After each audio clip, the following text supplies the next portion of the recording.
आणि भगिनींनो, अतिशय महत्त्वाची प्रेस आजची राज्याचे सन्माननीय मुख्यमंत्री देवेंद्रजी फडणवीस यांच्या प्रमुख उपस्थितीमध्ये होती आणि आजच्या या प्रेसला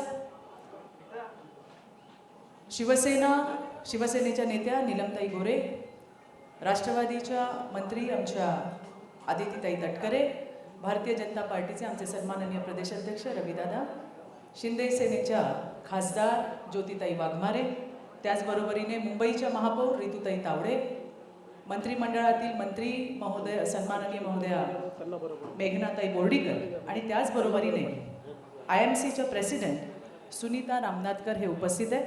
मी सन्माननीय मुख्यमंत्र्यांना विनंती करते की त्यांनी आजच्या प्रेसला सुरुवात करावी.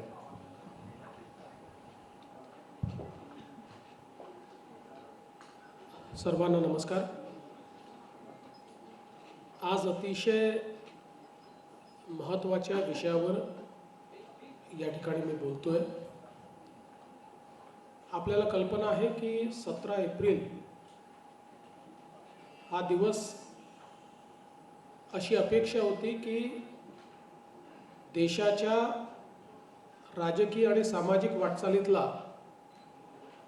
एक महत्त्वाचा दिवस ठरेल, ज्याला watershed movement in Indian history म्हणू शकू अशा प्रकारचा दिवस असेल. कारण त्या दिवशी महिला आरक्षणाचं विधेयक हे मंजूर होणार होतं आणि सर्व लोक याला मदत करतील अशा प्रकारची अपेक्षा देखील होती. पण दुर्दैवाने काँग्रेस असेल, तृणमूल असेल, DMK असेल, उबाठा असेल, शरद पवार राष्ट्रवादी असेल, समाजवादी पार्टी असेल, अशा सगळ्या पक्षांनी आपल्या महिला विरोधी मानसिकतेचं प्रदर्शन करत या विधेयकाला आवश्यक ते 2/3 मतं मिळू दिले नाहीत. 70 कोटी महिलांचा विश्वासघात करत या विधेयकाची भ्रूणहत्या ही विरोधकांच्या वतीनं करण्यात आली. आणि त्याहीपेक्षा वाईट की अशा प्रकारची हत्या केल्यानंतर जो आनंदोत्सव त्यांनी साजरा केला तो एक प्रकारे भारतातल्या समाज सुधारकांच्या विचारांवर केलेलं तांडव होतं. मला अतिशय दुःख आहे की महात्मा ज्योतिराव फुले यांची 200वी जन्मशताब्दी ज्या वर्षी चाललेली आहे त्या वर्षी महात्मा ज्योतिराव फुलेंच्या विचारांना तिलांजली देण्याचं काम झालं आणि त्यामध्ये भाषणापुरतं महात्मा ज्योतिराव फुलेंची नावं घेणारी ही सर्व पक्ष पूर्णपणे एक्सपोज झालेली आहेत. सभागृहामध्ये 3 विधेयकं मांडण्यात आली होती. 134वं संविधान दुरुस्ती विधेयक, परिसीमन विधेयक आणि केंद्रशासित प्रदेश याकरता हे लागू करण्याचे विधेयक. खरं म्हणजे आपल्याला कल्पना असेल 1976ला जेव्हा देशामध्ये डिलिमिटेशन झालं त्यावेळी संविधान संशोधन करून आपण निर्णय घेतला की 1971ची लोकसंख्या फ्रीज ठेवून 2000 सालापर्यंत डिलिमिटेशन होणार नाही. आणि या संदर्भात 2002 साली जेव्हा डिलिमिटेशन कमिशन तयार झालं त्याही वेळी विशेषतः जे दक्षिणेतली राज्य आहेत त्यांच्यावर अन्याय होऊ नये. महाराष्ट्र त्यातलं एक राज्य आहे की ज्यांनी पॉप्युलेशन कंट्रोल केला त्यांच्यावर अन्याय होऊ नये म्हणून 2002 साली माननीय अटल बिहारी वाजपेयीजी यांनी पुन्हा त्याला 20 वर्षाची वाढ दिली आणि 71च्याच लोकसंख्येवर 2002 साली डिलिमिटेशन केल्यामुळे राज्याअंतर्गत डिलिमिटेशन झालं. देशाच्या एकूण जागा ज्या आहेत त्यात कुठलाही बदल झाला नाही. परंतु 2023 साली ज्यावेळी महिला आरक्षणाकरता संविधान संशोधन झालं त्यावेळी त्या संविधान संशोधनाच्या माध्यमातून सेन्सस आणि डिलिमिटेशन या दोन्ही पूर्ण करून त्या ठिकाणी हे विधेयक लागू करण्यात येईल असं संविधान संशोधन झालं. याचा अर्थ परवा जी विधेयकं आली ती काही अचानक आलेली विधेयकं नाहीत.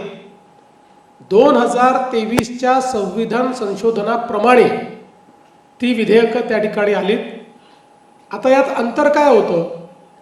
अंतर एवढंच होतं की त्यावेळी असं वाटत होतं की सेन्सस हे पूर्ण होऊन जाईल, परंतु कोविडमुळे सेन्सस हे 2027 पर्यंत पूर्ण होईल.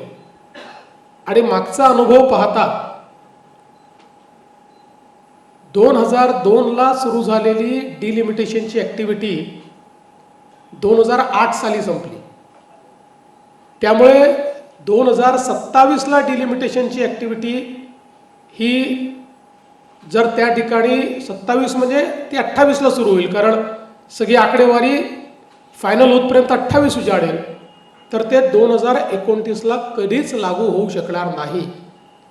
आणि म्हणूनच संसदेने जो निर्णय 2023ला घेतला होता त्या निर्णयाच्या अनुरूप या ठिकाणी डिलिमिटेशन करायचं आणि ते 2011च्या सेन्ससने करायचं, म्हणजे कुठल्याही परिस्थितीमध्ये 2029ला महिला आरक्षण विधेयक हे लागू होईल आणि पहिल्यांदा संसदेत महिला निवडून येतील अशा पद्धतीनं शुद्ध भावनेने याची रचना करण्यात आली होती. दुसरं, संविधानाने जी जबाबदारी टाकली होती 1976 साली आणि 2002 साली, त्या दोन्हीप्रमाणे परिसीमन करणं गरजेचं होतं. 23 प्रमाणे परिसीमन गरजेचं होतं. आणि महत्त्वाचं की संख्या वाढ ही 2000 साली अपेक्षित होती, पण 2000 साली ती आपण 2022 नंतर नेली. आणि त्याचं कारण काय होतं, तर प्रत्येक वेळी दक्षिणेतली राज्य ही ऑब्जेक्शन घ्यायची की आम्ही पॉप्युलेशन कंट्रोल केला त्यामुळे आमच्यावर अन्याय होईल. आणि म्हणून त्याही संदर्भात एक अत्यंत महत्त्वाचा निर्णय हा या डिलिमिटेशनमध्ये घेण्यात आला. आणि तो निर्णय असा घेण्यात आला की त्या राज्यांमध्येच जितक्या लोकसभेच्या आणि जितक्या विधानसभेच्या जागा आहेत त्याच्यात 50% वाढ होईल. म्हणजे मग कुठल्याही राज्यावर अन्यायाचा विषय संपला. उलट दक्षिणेच्या राज्यांचा जर आपण विचार केला तर आता देशाच्या लोकसभेत दक्षिणेतनं 23.76% खासदार येतात. ते प्रमाण 23.87% झालं असतं. हे मार्जिनली वाढलं असतं, ते कमी झालं नसतं. आणि सगळ्यात महत्त्वाचं काय, हे करणं का गरजेचं आहे, पीपल्स रिप्रेझेंटेशन ॲक्टमध्ये आपण लोकांना त्यांचे प्रतिनिधी लोकसंख्येच्या आधारावर गट पाडून निवडून देतो. ज्यावेळी भारताच्या लोकसभेमध्ये 242 + 1 243 जागा, 542 + 1 543 जागा, ज्यावेळी 543 जागा भारताच्या संसदेत असतील असं 1971 मध्ये ठरलं, त्यावेळी भारताची लोकसंख्या होती 45 कोटी आणि आज भारताची लोकसंख्या आहे 140 कोटी. 3 पटीने लोकसंख्या वाढल्यानंतर संसदेमध्ये जर रिप्रेझेंटेशन वाढवलं नाही तर संविधानाने लोकशाहीमध्ये पीपल्स रिप्रेझेंटेशन ॲक्टची जी तरतूद केलेली आहे तिच्याशी कुठेतरी प्रतारणा होईल. आणि म्हणून अतिशय विन विन फॉर्म्युला आपण काढला. सगळ्यांचं मत होतं जागा वाढल्या पाहिजेत, पण नॉर्थ साऊथ डिवाइड होईल. नॉर्थ साऊथ डिवाइड ही पूर्णपणे त्या ठिकाणी मोदीजींनी अवॉइड केली. सगळ्यांना समान संधी दिली आणि लेवल प्लेइंग फील्डवर आणून अशा पद्धतीचा निर्णय हा मोदीजींनी घेतला होता.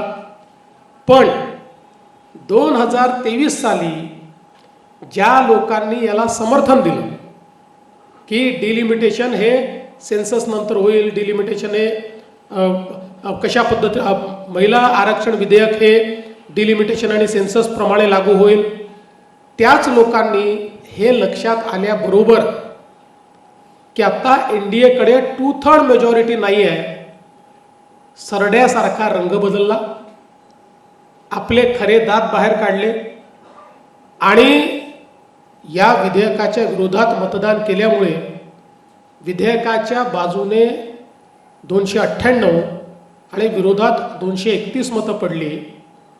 आणि जर 2/3 मेजॉरिटीचा विचार केला तर 352 मतांची आवश्यकता होती.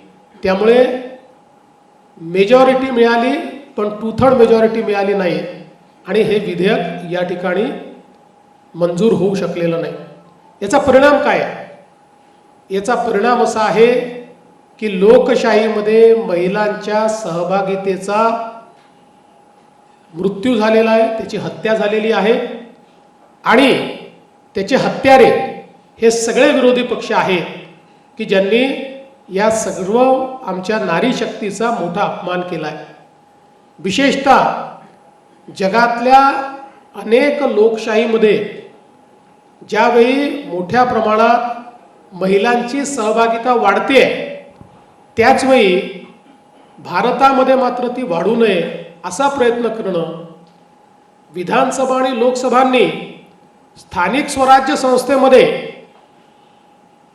आरक्षण लागू करायचं आणि त्यांच्याकडे आरक्षण लागू करायची वेळ आली की पुरुषी मानसिकता,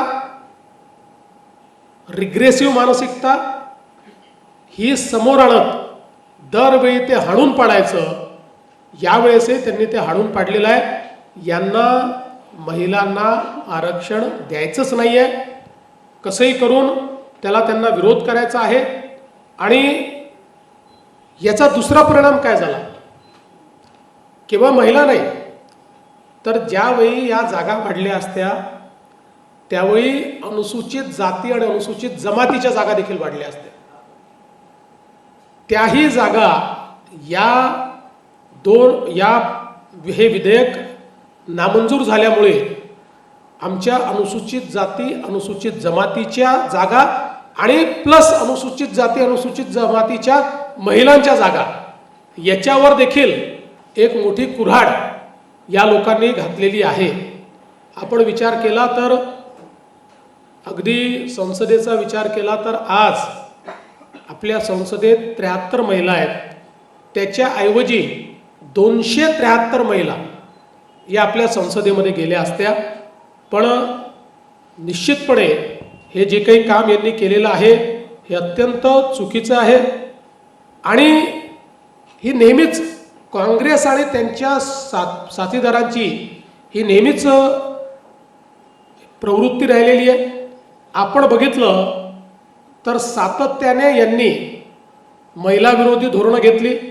मग शहाबानूचं प्रकरण असेल, सर्वोच्च न्यायालयाचा निकाल होता एका गरीब महिलेला न्याय देण्याचा, त्याच्याकरता संविधान संशोधन करून सर्वोच्च न्यायालयाचा निकाल हा बदलणारी ही काँग्रेस पार्टी आहे.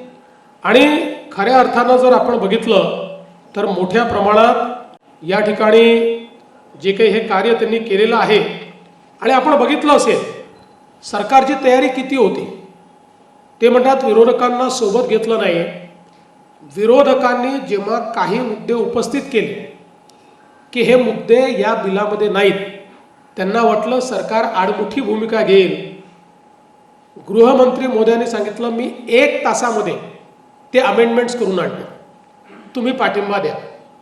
त्यानंतर मात्र त्यांची बोलती बंद झाली, कारण ते ठरवून आले होते की कुठल्याही परिस्थितीमध्ये आपल्याला या ठिकाणी हे बिल मंजूर होऊ द्यायचं नाही आहे. आपण जर बघितलं तर भारतीय जनता पक्षावर त्यांनी आरोप केला की तुम्ही काय केलं.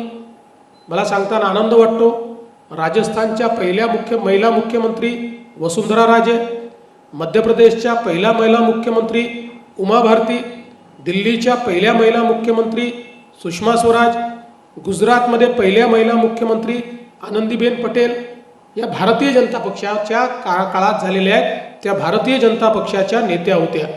त्यामुळे आपण जर बघितलं तर त्यापूर्वी वर्षानुवर्ष या राज्यांमध्ये काँग्रेसचं राज्य होतं, पण एकाही महिलेला त्यांनी कधी मुख्यमंत्री बनवू दिलं नाही. म्हणून आज एक गोष्ट निश्चित आहे की हे जे पक्ष आहेत यांच्याकडे कुठलाही प्रतिवाद नाही. मी तर आज त्यांना ओपन चॅलेंज देतो, ओपन चॅलेंज, की माझ्या स्तरातल्या कुठल्याही त्यांच्या नेत्यांनी माझ्यासोबत महिला विधेयकाच्या संदर्भात ओपन डिबेट करावी. ओपन डिबेट की याच्यामध्ये काय चूक आहे, या पद्धतीत काय चूक आहे, याच्यावर ओपन डिबेट करावी. ते करणार नाहीत, करू शकत नाहीत. केवळ मुजोरी करायची आणि पळून जायचं, हे जे काही यांनी सुरू केलेलं आहे याच्या विरुद्ध देशभरात आणि महाराष्ट्रात आता महिलांचं एकत्रीकरण आम्ही करणार आहोत. आम्ही ठरवलं आहे की अशा पद्धतीनं जर महिलांच्या अधिकाराची भ्रूण हत्या होत असेल तर त्याच्या विरुद्ध लोकशाहीमध्ये जनमताचा रेटा ज्या दिवशी लक्षात येईल की आता महिलांना आपण तोंड दाखवू शकत नाही, महिलांना उत्तर देऊ शकत नाही, त्या दिवशी ही सर्व पक्ष वटणीवर येतील आणि महिला आरक्षण विधेयकाला हे मान्यता देतील. आणि म्हणून आम्ही महायुतीतले सगळे पक्ष आपापल्या परीने या संदर्भात जनमत एकत्रित करण्याचं काम करू, महिलांना संघटित करण्याचं काम करू. महाराष्ट्रातनं 1 कोटी महिलांच्या सह्या या आम्ही गोळा करणार आहोत या बिलाच्या समर्थनार्थ. त्यासोबत तालुका स्तरापर्यंत मोठ्या प्रमाणात जनजागृती करणार आहोत. उद्या भारतीय जनता पक्षाने एक या संदर्भातला मेळावा बोलवलेला आहे.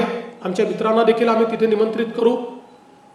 सगळे पक्ष एकत्रितपणे आणि आपापल्या परीनं महिलांमध्ये जनजागृती करून महिला विरोधी चेहरा काँग्रेस, महाराष्ट्रामध्ये काँग्रेस, शरद पवार राष्ट्रवादी आणि उबाठाचा हा जो महिला विरोधी चेहरा आहे, हा चेहरा आम्ही उघडा करू आणि निश्चितपणे एक असा जनमताचा रेटा तयार होईल की मुकाट्याने या सर्वांना महिला आरक्षण विधेयकाला समर्थन द्यावं लागेल. त्या दृष्टीने आजपासनं आमचा निर्धार हा सुरू झालेला आहे आणि तो जोपर्यंत महिलांना आरक्षण मिळत नाही, जोपर्यंत लोकसभा आणि विधानसभेमध्ये महिलांना आरक्षण मिळत नाही, तोपर्यंत आता आम्ही स्वस्थ बसणार नाही. काँग्रेसने असा आरोप केलाय की 2023 साली खरं तर एक जे विधेयक होतं ते मंजूर झालं होतं. आताचा जो कायदा होता तो घटना दुरुस्तीचा होता. मग आता नेमका कुठला कायदा सरकारला करायचा आहे असा प्रश्न काँग्रेसकडनं करण्यात आला आहे. मला असं वाटतं की यापेक्षा बाळबोध प्रश्न काही असू शकत नाही. कारण असं आहे की 2023ला जो आपण कायदा केला होता किंवा जे संविधान संशोधन केलं होतं त्याच्यामध्ये आपण जे सेन्सस धरलं होतं ते 2026चं सेन्सस धरलं होतं. म्हणजे 2021चं सेन्सस जे पुढे होऊ शकलं नाही, ते सेन्सस जर 28मध्ये पूर्ण झालं तर 29ला लागू होऊ शकणार नाही. म्हणून 2011चं सेन्सस उपलब्ध आहे, त्याप्रमाणे जर आपण केलं तर आपलं 2029मध्ये लागू होऊ शकतं. त्यानंतर 10 वर्षांनी पुढच्या सेन्ससनंतर त्याच्यामध्ये सेन्ससच्या आकडेवारीप्रमाणे इंटरनल जी काही त्या राज्यात ॲडजस्टमेंट आहे ती केली जाऊ शकते. त्याकरता जाणीवपूर्वक 10 वर्ष अशा पद्धतीनं महिलांचं आरक्षण थांबवणं योग्य नाही, म्हणून हे विधेयक आलं होतं. काँग्रेसला सगळं माहिती आहे. जर NDA जवळ 2/3 मेजॉरिटी असती तर हे विधेयक एकमताने झालं असतं. याला काँग्रेसने विरोध केला नसता, याला सपानी केला नसता, याला उबाठानी केला, कोणी याला विरोध केला नसता. त्यांना ही अपॉर्च्युनिटी दिसली, पण त्यांनी चुकीच्या ठिकाणी अपॉर्च्युनिटी शोधली. एखाद्या दुसऱ्या प्रश्नावर जर त्यांनी विधेयक पाडलं असतं तरी आपण मान्य केलं असतं, पण महिला अधिकार या ठिकाणी थांबवण्याचं जे त्यांनी काम केलं आहे ते निषेधार्ह आहे. सर, राहुल गांधी म्हणतायत की हा संविधानाचा विजय आणि पंतप्रधान नरेंद्र मोदींनी देशाची फसवणूक केली आहे, महिलांची फसवणूक केली, ते माफी मागास सांगतायत. त्यांनी ट्विट केलं. खरं म्हणजे एखादा व्यक्ती किती खोटं बोलू शकतो याचं जर ऑलिम्पिक घेतलं तर मी तुम्हाला सांगतो, राहुल गांधींशिवाय दुसऱ्याला मेडल मिळूच शकत. सगळी गोल्ड मेडल ही राहुल गांधींनाच मिळते. त्यामुळे संविधानाने जे सांगितलं ते करण्याचा प्रयत्न आहे. खरं म्हणजे आपण जर कॉन्स्टिट्यूशन ज्यावेळेस आपलं संविधान तयार झालं त्यावेळेस संविधान सभेच्या डिबेट जर बघितल्या तर भारतरत्न डॉक्टर बाबासाहेब आंबेडकर हे सर्वाधिक महिला रिप्रेझेंटेशन करता चिंतित होते आणि आग्रही होते. पण त्या काळामध्ये कदाचित तो विषय इतका ऐरणीवर आला नाही किंवा अशा पद्धतीचं आरक्षण करावं असा विषय आला नाही, पण त्यांनी त्याही काळात चिंता व्यक्त केली होती. आज भारतरत्न डॉक्टर बाबासाहेब आंबेडकरांचेच जे विचार त्यांनी संविधान सभेमध्ये व्यक्त केले आहेत त्याला अनुरूप असलेला कायदा आल्यानंतर तो कायदा पाडायचा आणि संविधान जिंकलं म्हणायचं. खरं म्हणजे संविधानकारांच्या विचारांवरही एक प्रकारे काँग्रेसने घाला घातलेला आहे आणि महिलांना तर निश्चितपणे मागे टाकण्याचं काम त्यांनी केलं आहे. त्यामुळे मी राहुल गांधींनी माफी मागावी असं कधी म्हणणार नाही, कारण ते मागणारच होते. मला हे माहिती आहे, त्यांना महिलांचा अपमान करणं, समाजातल्या इतर घटकांचा अपमान करणं हा त्यांचा छंद आहे. त्याच्यामुळे ते काही माफी मागतील. खरं म्हणजे त्यांनी तर साष्टांग दंडवत घालून माफी मागितली पाहिजे महिलांची, तर मला माहिती आहे त्यांचा तो स्वभाव आहे. सर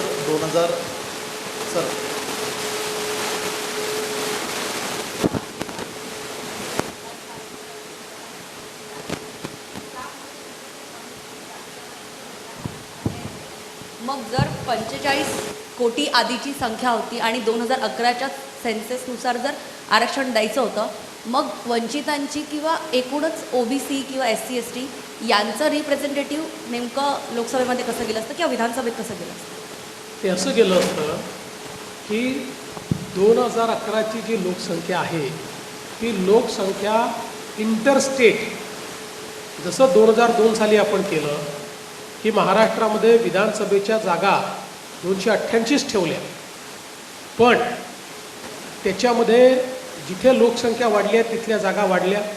उदाहरणादाखल त्यावेळी विदर्भातली लोकसभेची एक जागा कमी झाली आणि ठाणे जिल्ह्यामध्ये ती जागा वाढली. अशा पद्धतीनं ते इंटरसे त्या ठिकाणी होतं. पण या जर 50% जागा वाढल्या असत्या तर समजा महाराष्ट्राचा विचार केला तर 13% SCच्या जागा, तेव्हा वाढलेल्या जागात 13% अधिकचे SC निवडून आले असते, 9% 60% STच्या जागा, तेवढे जास्त STचे जे खासदार आहेत ते निवडून आले असते आणि त्यातल्या 30% परत वाढलेल्या याच्या महिला निवडून आल्या असत्या. म्हणजे महिला आणि SC ST या दोघांवरही अन्याय केला. सर 2014 पासून आतापर्यंत पंतप्रधान नरेंद्र मोदींच्या काळातली सर्व विधेयकं एकमताने संमत होताना आपण पाहिली. मात्र आता सर हे विधेयक संमत होण्यासाठी स्पेशल सेशन भरवलं होतं. विरोधकांचं परिवर्तन करण्यामध्ये आपण कमी पडलो की विरोधकांना या विधेयकाला विरोधच फक्त करायचा होता?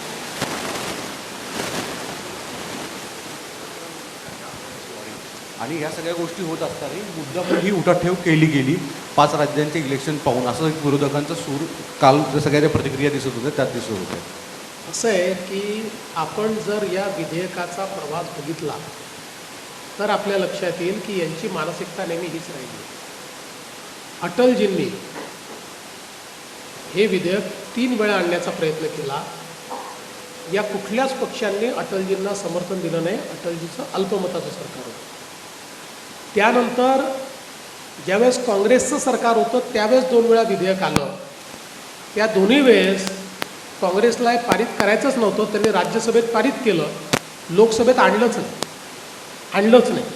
कारण त्यांना हे माहिती होतं की हे त्यांना लागू करायचं नाही आहे. आणि या सगळ्या पक्षांनी म्हणजे आपल्याला तर माहिती आहे की मुलायमसिंग यादव, लालू प्रसाद यादव या सगळ्या लोकांनी तर त्या काळात ओपनली याचा विरोध केला, म्हणजे थेट भाषणं करून याचा विरोध केला. त्यामुळे या सगळ्यांची ही मानसिकता आहे आणि त्या मानसिकतेचं प्रतीक म्हणून काँग्रेस पार्टी आहे. म्हणून मला असं वाटतं की याच्यामध्ये काही नवल नाही त्यांनी हे केलं. आता का आणलं? 2023ला जेव्हा सगळ्यांनी त्याला समर्थन दिलं आणि 23ला ते मंजूर झालं, याचा अर्थ काय आहे? सगळ्यांना मान्य आहे हाच अर्थ आहे.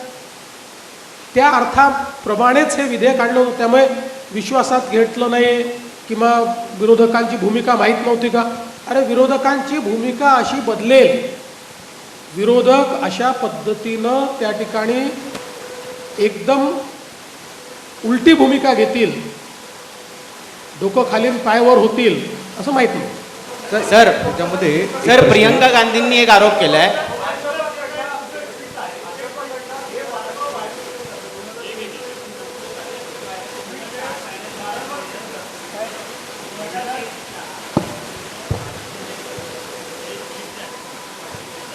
अनेक विरोधक व्हायरल करत आहेत आणि म्हणतात की हे जर बिल आधीच मंजूर झालेलं होतं मग आता हे नेमकं काय करायचं होतं असा प्रश्न उपस्थित मी करतात. याचं उत्तर पुन्हा दिलेलं आहे, पुन्हा देतो. म्हणजे तुम्ही संसदेत नाही त्यामुळे तुम्हाला न समजणं हे मान्य होऊ शकतं. पण जे संसदेत बसले आहे त्यांची अक्कल जर इतकी कमी असेल, म्हणजे मी कोणाला व्यक्तिगत म्हणत नाही आहे, पण अशा पद्धतीने जर ते विचार करत असतील तर मात्र देशाच्या संसदेचं काय होईल ही चिंता मला आहे. म्हणून पुन्हा एकदा सांगतो की 23ला जे विधेयक आपण मंजूर केलं त्या विधेयकानंतर 24पर्यंत सेन्सस होणं अपेक्षित होतं. त्यानंतर डिलिमिटेशन होऊन 2029ला ते लागू झालं असतं, पण 27पर्यंत सेन्सस होऊ शकलेलं नाही. म्हणून केवळ आपण त्याच्यात एवढाच बदल करतो आहे की जे 21चं म्हणजे जे 24ला सेन्सस होणार होतं त्याच्याऐवजी 10 वर्ष आधीचं सेन्सस घ्यायचं. एवढंच आपण आता यापूर्वीही 2008 साली जेव्हा आपण लागू केलं, 2009 साली 2001च्या सेन्ससने लागू केलं आहे ते. त्याच्यामुळे मला असं वाटतं की त्यांना समजतं सगळं आहे, त्यांना माहिती सगळं आहे. तोंड दाखवायला जागा नाही आहे, स्वतःच्या तोंडाला काळं फासून घेतलं आहे. आणि आता आम्हाला ते बोलत आहेत, त्यांनी आरसा बघितला पाहिजे. त्यांचे काळे चेहरे, त्यांचे महिला विरोधी चेहरे हे त्यांना येतील. माझं ट्विट तेव्हाही करेक्ट होतं, माझं ट्विट आजही करेक्ट. सर प्रियंका गांधींचं म्हणणं आहे, प्रियंका गांधी म्हणतात की हा मुद्दाच मुळात महिला आरक्षण विधेयकाचा नाही आहे, तर हा मतदारसंघ पुनर्रचनेचा आहे. त्या स्वतः महिला खासदार आहेत, विरोधी पक्षाच्या नेत्यासुद्धा आहेत. पण त्यांचं म्हणणं आहे की जातीनिहाय जनगणनाकडे दुर्लक्ष करण्यासाठी अशा पद्धतीचं जे विधेयक आणलेलं आहे त्याला विरोधक कधीच पाठिंबा देऊ शकणार नाही.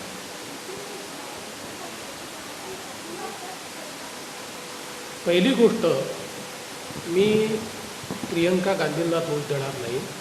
त्या नवीन आहेत, त्यामुळे अजून त्यांचा पुरेसा अभ्यास झालेला नसेल म्हणून पुन्हा सांगतो. कारण त्या 2023 नंतर आलेल्या आहेत. 2023ला आपण ज्यावेळेस महिला आरक्षण विधेयक मंजूर केलं त्यावेळी आणि 2002चं जे काही आपलं कॉन्स्टिट्युशनल अमेंडमेंट आहे, या दोन्ही गोष्टींमुळे डिलिमिटेशन आणि सेन्सस या 2 गोष्टींशिवाय महिला आरक्षण विधेयक लागू होऊ शकत नाही. म्हणून डिलिमिटेशनची प्रोसेस सुरू करणं आणि सेन्सस न झालेलं असल्यामुळे 2011च्या सेन्ससनी ते डिलिमिटेशन करणं, या 2 गोष्टी केल्याशिवाय 2029मध्ये महिला आरक्षण विधेयक लागू होऊ शकत नव्हतं. हे कदाचित प्रियंकाजींना त्यांच्या लोकांनी समजावून सांगितलं नसेल म्हणून त्यांनी असा आरोप केला. दुसरं, या संपूर्ण विधेयकाशी ओबीसी जनगणनेचा कुठलाही संबंध नाही. ओबीसी जनगणना ठरलेली आहे. त्या संदर्भात जनगणना जी आहे त्याच्यामध्ये पहिला टप्पा जो आहे त्या टप्प्यामध्ये घरं आणि इतर सगळ्या गोष्टींची जनगणना होते. त्यानंतर व्यक्तींची ज्यावेळेस जनगणना होते त्यावेळी अशा पद्धतीनं जातनिहाय जनगणना पहिल्यांदा इतक्या वर्षानंतर, कारण याच्यापूर्वी सेन्ससमध्ये जातनिहाय जनगणना झालेली नाही, 2031 नंतर झालेली नाही. त्यामुळे ती पहिल्यांदा मोदी सरकारने मान्य केलेली आहे. इतकं जर ओबीसींच्याबद्दल प्रेम होतं तर इतके वेळा प्रत्येक जनगणनेच्या वेळी, म्हणजे काँग्रेस सरकारच्या 50 वर्षाच्या काळात प्रत्येक जनगणनेच्या वेळी ॲटलिस्ट 2070 नंतर तर दर जनगणनेला ओबीसीची जनगणना करा असा त्या ठिकाणी आग्रह होता. काँग्रेसने तो कधीच मान्य केला नाही. सर, आता एक व्हिडिओमध्ये 2 गोष्टी विचारायच्या. एक तर हे आत्ता 2/3 मेजॉरिटी पुढचं पण किती प्रश्नचिन्ह आहे.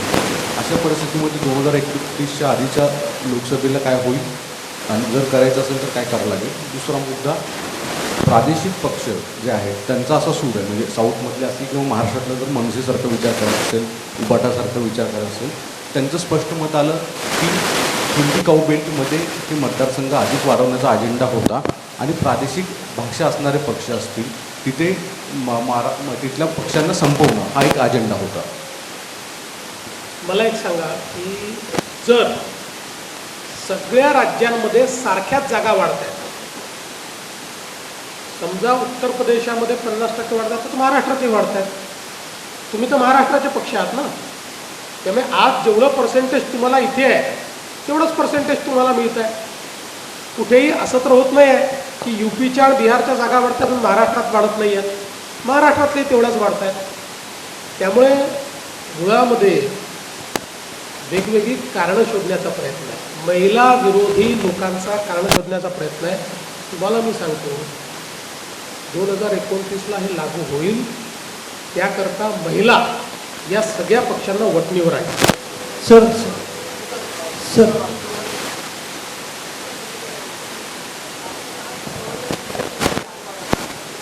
मराठी संपला असेल तर हिंदीत येतो.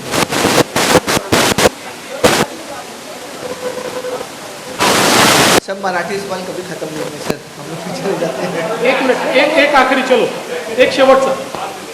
आणि महिला आरक्षण विधेयक असल्यामुळे एक अजून इकडे. सर, महिला आरक्षण विधेयकाला 1996 साली सुद्धा माजी पंतप्रधान HD देवेगौडा असताना सुद्धा काँग्रेसनं अशीच भूमिका घेतली होती आणि आत्ता सुद्धा घेतली नाही. लाडक्या बहीण योजनेच्या बाबतीत सुद्धा काँग्रेस अशीच भूमिका घेते. नेमकं यातून काँग्रेसला महिला आरक्षणाचा प्रश्न आपल्याकडनं सोडून त्याचं क्रेडिट घ्यायचं असं वाटतं. त्यांनी क्रेडिट घेतलं असतं तरी आम्हाला आनंद झाला असता, कारण त्यांच्याकडे कंप्लीट मेजॉरिटी ज्यावेळेस होती त्यावेळेस त्यांनी ते आणलं नाही. 96 साली तुम्ही म्हणता तसाही विरोध केला आणि मनमोहन सिंगांच्या दुसऱ्या कार्यकाळामध्ये त्यांच्याकडे इतकं बहुमत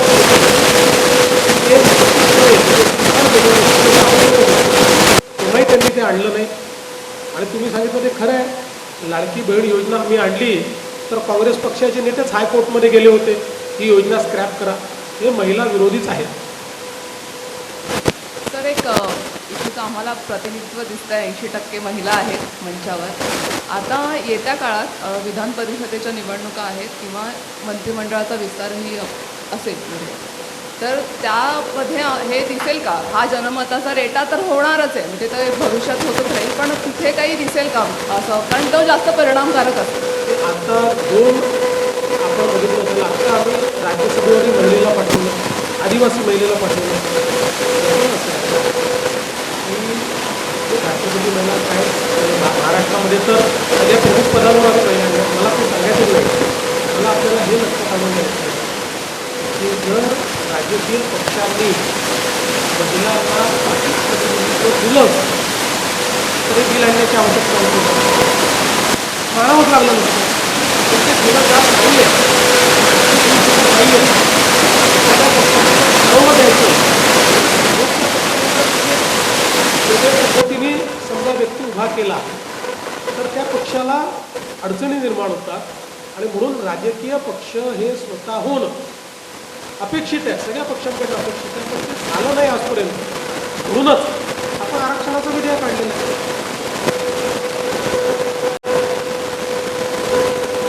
मैंने तो आपको बता दिया कि साउथ का विधेयक कैसे बढ़ रहा है, मैं आपको बता रहा हूँ कि साउथ में अभी तक आज जो साउथ का रिप्रेजेंटेशन है वो 23.76% है, 23.76.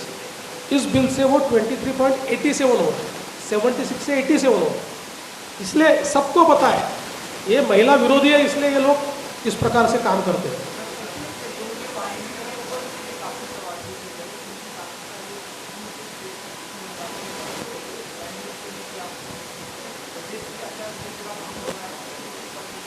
देखिए, आप आज करिए सेशन या कल करिए, इनके जो खाने के दांत और दिखाने के दांत अलग है.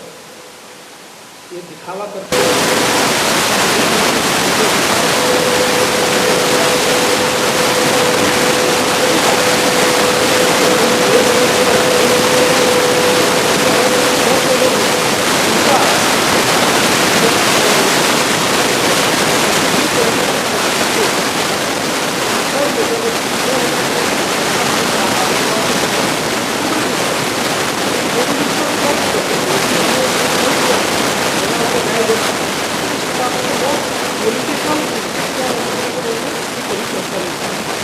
आज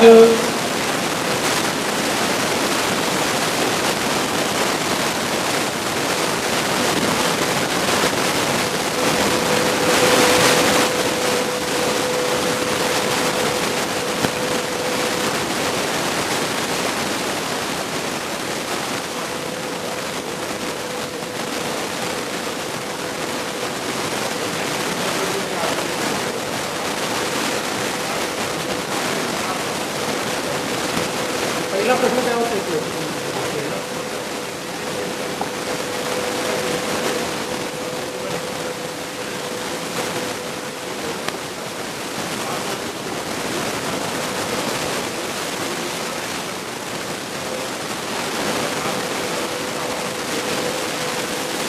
होतं महिलांना आरक्षण, तर लगेच 22ला वगैरे सुरू व्हायला हवं होतं. पहिली गोष्ट अशी आहे की 2023ला आपण अमेंडमेंट केलं ना. अमेंडमेंट कधी केलं? आणि तेव्हा जर तुम्ही त्या अमेंडमेंटमध्ये मान्य केलं की सेन्सस आणि डिलिमिटेशन यानंतर हे दिलं जाईल, तर तुम्हाला तेव्हा तर माहिती होतं, तेव्हा का नाही विरोध केला? तेव्हा करायला पाहिजे होतं ना. आज जे तुम्ही विरोध करताय तेव्हा असं एकमताने तुम्ही मान्य केलं. आणि सेन्ससला वेळ का लागला आपल्याला माहिती आहे की 2023च्या शेवटी आपण कोरोनातनं मुक्त झालो. त्यानंतर जी प्रोसेस आपण सुरू करायची आहे, 2 वर्ष आधी प्रोसेस करावी लागते, ती प्रोसेस आपण 2 वर्ष केली आणि मग 26ला सेन्सस. म्हणजे आज आपण म्हटलं 2011चं सेन्सस 9ला सुरू होतं, त्यावेळेस 11ला ते पूर्ण होतं, म्हणजे 11ला ॲक्च्युअल सेन्सस होतं. त्यामुळे मुळामध्ये या ठिकाणी सगळ्या गोष्टी त्यांना हे माहिती होत्या. डिलिमिटेशन समजा 2002ला झालं, तर महाराष्ट्रामध्ये डिलिमिटेशन झालं. महाराष्ट्राचं जे इलेक्शन कमिशन आहे त्याचे जे कमिशनर होते ते त्याचे सचिव होते. आणि त्या कमिशनमध्ये कोण होतं? विलासराव देशमुख होते, गोपीनाथराव मुंडे होते, आपले याचे पक्षनेते म्हणून होते. सगळ्या पक्षाचं रिप्रेझेंटेशन, जेवढे राष्ट्रीय पक्ष आहेत त्या सगळ्या इर्रेस्पेक्टिव्ह ऑफ, म्हणजे त्यांची संख्या किती आहे हे डिलिमिटेशन कमिशन ठरवत, त्याच्यावर होत नाही, त्याच्यावर मेंबर्स जेवढे राष्ट्रीय पक्ष आहेत आणि ते जर त्या स्टेटमध्ये असतील त्या प्रत्येकाला डिलिमिटेशन कमिशनवर मेंबरशिप मिळते. त्यामुळे कोणीतरी येऊन मी कोणाला तरी मला वाटलं म्हणून मी अदिती तटकरेंना देऊन टाकलं असं होत नाही. त्याचे नियम आहेत आणि हे इर्रेस्पेक्टिव्ह ऑफ गव्हर्नमेंट होतं. हे जे डिलिमिटेशन होतं हे पूर्ण इलेक्शन कमिशन केलं. सर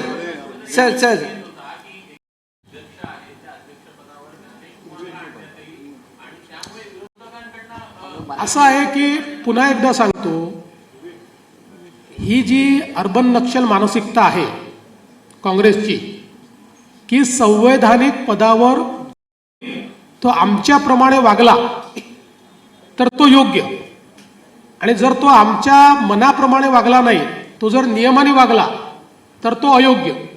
यांनी रिझर्व्ह बँकेच्या गव्हर्नरला सोडलं नाही, यांनी इलेक्शन कमिशनरला सोडलं नाही, यांनी CAGला सोडलं नाही. ते तर सोडून द्या, अलीकडच्या काळामध्ये तर काँग्रेस एखादा निर्णय सुप्रीम कोर्टात त्यांच्या विरोधात गेला तर सुप्रीम कोर्टच्या जजला देखील सोडत नाही. ही जी अर्बन नक्षल मानसिकता आहे, या मानसिकतेचा काही उपाय नाही. काँग्रेसनी जनते पाहिजे आणि जनतेची मतं मिळवली पाहिजे. सर मेरे चला, सर 2 सवाल हैं. सर कांग्रेस का बड़ा आरोप है कि जो विमेन रिजर्वेशन बिल है, बीजेपी सिर्फ नंबर्स को मैनिपुलेट करके लोगों को बेवकूफ़ बनाना चाहती है कि सेंसस नहीं हुआ था, फिर 2023 में लाना चाहते थे, लेकिन फ्रेश सेंसस में जो आप भी बात कर रहे हैं, बोलिए कि मैनिपुलेट करके इस बिल को लाना चाहते थे, जो कांग्रेस ने रोका और यूपीए ने रोका उसमें. देखिए, जो 17 अप्रैल को घटा है इस देश के लोकतंत्र का काला दिन है. हमारे देश में महिलाओं के अधिकारों की लड़ाई 200-300 सालों से चली. बहुत बड़े पैमाने पर हमारे यहाँ पर जो समाज सुधारक थे उन्होंने सुधार लाए, और सबसे आवश्यक ये था कि देश की लोकसभा में और विधानसभा में महिलाओं की सहभागिता को बढ़ाना, उसके लिए बिल लाया गया था. 2023 में सबने इसको समर्थन दिया और 2023 में इसको मान्यता मिली. उस समय यह तय हुआ था कि इस बिल को लागू करने के लिए सेंसस और डिलिमिटेशन किया जाएगा. उस हिसाब से चूंकि सेंसस ये कोविड के कारण 2026 में शुरू हुआ, तो सरकार ने अभी बिल लाया महिला आरक्षण लागू करना, उसके लिए डिलिमिटेशन करना, और चूंकि ये सेंसस 29 तक इस सेंसस के आधार पर नहीं कर पाएंगे तो 2011 के सेंसस के हिसाब से इसको पूरा करना. मुझे ऐसा लगता है कि जिस प्रकार से 2023 का संविधान संशोधन था उसी के अनुरूप ये कार्रवाई की गई थी. लेकिन जानबूझकर कांग्रेस हो, तृणमूल हो, DMK हो, सपा हो, SP राष्ट्रवादी हो या उबाठा हो, इन्होंने उसको विरोध किया. जहां तक डिलिमिटेशन का सवाल है, उसमें भी सारे राज्यों को 50% सीटें ज्यादा मिली, तो देश भर का परसेंटेज तो सबका रिप्रेजेंटेशन का वही रहा. और ये भी लाने का कारण ऐसा है कि 1971 में हमने हमारी संख्या 543 पर फ्रीज की थी. तब हमारी जनसंख्या ये 45 करोड़ थी, 45 करोड़. अब हम 140 करोड़ है. 45 करोड़ के लिए भी 543 सीटें और 140 करोड़ के लिए भी 543 सीटें. इससे पीपल्स रिप्रेजेंटेशन एक्ट के तहत लोगों को संविधान ने जो अधिकार दिया है उस अधिकार का हनन हो रहा था. लेकिन नॉर्मल अगर पद्धति से डिलिमिटेशन होता तो साउथ के ऊपर जिन्होंने पॉपुलेशन कंट्रोल रखा उनके ऊपर अन्याय होता. अब आप देखिए, साउथ को भी इसमें फायदा था. उनकी जो जगह है आज उनका रिप्रेजेंटेशन 23.76% है, उससे बढ़कर वो 23.87% हो रहा था. किसी पर भी अन्याय नहीं हो रहा था. और 2029 में हम इसको लागू कर देते तो महिलाओं का रिप्रेजेंटेशन आ जाता. साथ में SC ST को भी इसके कारण ज्यादा सीटें मिलती. SC ST महिलाओं को भी बड़े पैमाने पर रिप्रेजेंटेशन मिलता. पर ये विरोधी पार्टियां बोलती कुछ है, करती कुछ है. एक चेहरे पे कई चेहरे लगा लेते हैं लोग. इस प्रकार से राहुल गांधी है, इस प्रकार से ये सारे नेता है, अपने चेहरे पर कई चेहरे इन्होंने लगाए हुए. ये महिला विरोधी है. इन्होंने विरोध करके, मैं आज दावे के साथ कहता हूं कि अगर NDA के पास 2/3 मेजोरिटी होती तो ये सब समर्थन में उतर जाते. उनको ये पता था. 2023 में भी उन्होंने समर्थन क्यों दिया? क्योंकि तब NDA के पास ही 2/3 मेजोरिटी थी, इसलिए उस समय समर्थन दिया. और वही विधेयक कोई उल्टा वो जल्दी लागू हो, वो संविधान संशोधन अभी आया तो उसको विरोध किया. ये महिला विरोधी है. हम लोग पूरे देश में और महाराष्ट्र में इसके खिलाफ अलग जगाएंगे. महिलाओं तक जाएंगे, महिलाओं का इतना बड़ा ज्वार खड़ा करेंगे, इतनी बड़ी लहर खड़ी करेंगे कि इनको आने वाले दिनों में अपनी भूमिका बदलनी पड़ेगी और इस बिल को समर्थन देना पड़ेगा। सर एक और सवाल है फडणवीस साहब,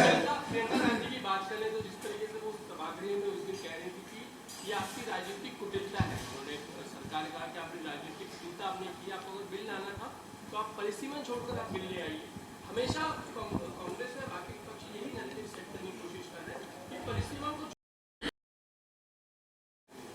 2023 में संविधान संशोधन हुआ, तब आपने इसको मान्यता दी थी, तब आप क्यों नहीं बोले? दूसरा, 2002 में जो संविधान संशोधन हुआ है उसने भारत सरकार पर संवैधानिक जिम्मेदारी डाली है कि 2029 का चुनाव परिसीमन के साथ हो। उस समय आप क्यों नहीं बोले? आपने पूर्ण रूप से उसको समर्थन दिया, इसलिए अब ये बातें कोई मायने नहीं रखती। आज आपको ये ध्यान में आया कि अगर ये बिल हो गया तो महिला आरक्षण हम किसी प्रकार से रोक नहीं सकते। अगर ये बिल मंजूर हो गया तो हमने आज तक जितने हथकंडे अपनाए महिला आरक्षण रोकने के, वो सारे हथकंडे अब नहीं चलने वाले, इसलिए उन्होंने इसका विरोध किया। मैं ऐसा मानता हूं, आप सोए हुए को जगा सकते हो, सोने का ढोंग करने वाले को जगा नहीं सकते। राहुल गांधी, प्रियंका गांधी, कांग्रेस सोने का ढोंग कर रहे हैं, इनको सब पता है। सर एक सवाल सर सीएम सर एक सवाल और सर, हाँ मैं चूंकि आप नारी शक्ति की बात कर रहे हैं, महाराष्ट्र में नारी शक्ति का एक बहुत बड़ा हिस्सा है जो कॉर्पोरेट सेक्टर में भी काम करता है और मुंबई में समेत पूरे महाराष्ट्र में आप दूसरे विषय पर मत आइए। ये विषय, जिस विषय की प्रेस कॉन्फ्रेंस है उसके सिवा मैं जवाब नहीं दूंगा।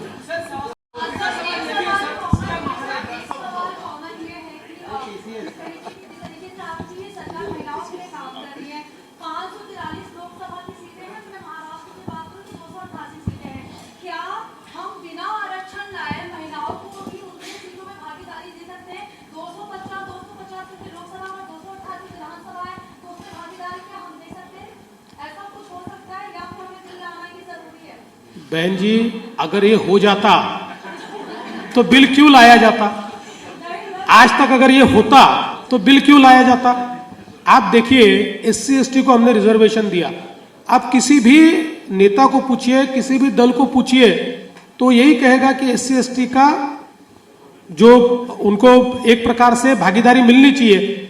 लेकिन अगर बिना आरक्षण के वो भागीदारी मिली क्या? नहीं मिली, क्योंकि अल्टीमेटली आपको जब तक आप सत्य एक्सेप्ट नहीं करते, ट्रूथ एक्सेप्ट नहीं करते, तो केवल भाषण होते हैं। ट्रूथ एक्सेप्ट करना है तो आपको कानून बनाना पड़ेगा और आपको भागीदारी देनी पड़ेगी। सर, चूंकि आपने एक बात अभी कही कि आने वाले समय में पूरे राज्य में जो है आप महिलाओं की जनजागृति करेंगे, तो एक सवाल इसमें यह है कि ये जनजागृति कैसे होगी? क्या एनडीए पूरे राज्य में विपक्षी सांसदों के चुनाव जो क्षेत्र है वहां पर आंदोलन करेंगी महिलाएं? देखिए, हमने ये तय किया है, कल तो बीजेपी ने एक बड़ा प्रदर्शन रखा हुआ है, हमारे एनडीए पार्टनर्स भी, शिवसेना हो, एनसीपी हो, ये भी अपने अपने तरीके से प्रदर्शन कर रहे हैं, हम साथ में भी प्रदर्शन करने वाले हैं। और हम लोगों ने तय किया है कि हम लोग 1 करोड़ हस्ताक्षर महाराष्ट्र की महिलाओं की ओर से जमा करके ये कांग्रेस और उनके चट्टे बट्टे वाली जो पार्टियां हैं, इनका असली चेहरा जनता के सामने लाएंगे और हम मोदी जी को समर्थन देंगे। साहब, चलो, धन्यवाद। नमस्कार. आताच काँग्रेस आणि त्यांचे सहकारी पक्ष यांची